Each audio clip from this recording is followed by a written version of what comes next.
కర్నూలు జిల్లా శివారు చిట్నేరుకూరు వద్ద జరిగిన ఘోర బస్సు ప్రమాదం ఎన్నో కుటుంబాల్లో తీవ్ర విషాదం మిగిల్చింది. ఈ ప్రమాదంలో 20 మంది వరకు మరణించారు. ఈ క్రమంలో ప్రాణాలు కోల్పోయిన తెలంగాణ ప్రజల కుటుంబాలకు ప్రభుత్వం అండగా నిలిచింది. మృతుల కుటుంబాలకు 5 లక్షల చొప్పున, గాయపడిన క్షతగాత్రులకు 2 లక్షల చొప్పున పరిహారం అందజేయనున్నట్టు మంత్రి పొన్నం ప్రభాకర్ వెల్లడించారు. క్షతగాత్రులకు మెరుగైన వైద్యం అందించేలా చర్యలు తీసుకుంటామని తెలిపారు. భవిష్యత్తులో ఇలాంటి ప్రమాదాలు జరగకుండా ప్రైవేట్ బస్సు వేగ నియంత్రణ, భద్రతా చర్యలపై చర్చించేందుకు త్వరలోనే తెలంగాణ, ఆంధ్రప్రదేశ్, కర్ణాటక రాష్ట్రాల రవాణా మంత్రులు, అధికారులతో సమావేశం నిర్వహిస్తామని తెలిపారు. శుక్రవారం తెల్లవారుజామున హైదరాబాద్ నుంచి బెంగళూరు వెళ్తున్న కావేరీ ట్రావెల్స్కు చెందిన ఓ ప్రైవేట్ బస్సు బైక్ ఢీకొట్టింది. ఈ క్రమంలో మంటలు చెలరేగి బస్సు పూర్తిగా దగ్ధమైంది.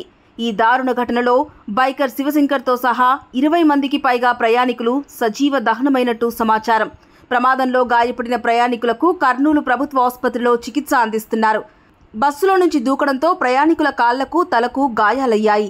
ఘటన తర్వాత ఆసుపత్రికి వచ్చిన 11 మంది బాధితుల్లో ప్రస్తుతం 4కి వైద్యం కొనసాగుతోంది. స్వల్ప గాయాలైన మరికొందరు ప్రాథమిక చికిత్స అనంతరం తమ స్వస్థలాలకు బయలుదేరారు. సీఎం రేవంత్ రెడ్డి ప్రమాదంపై దిగ్భ్రాంతి వ్యక్తం చేశారు.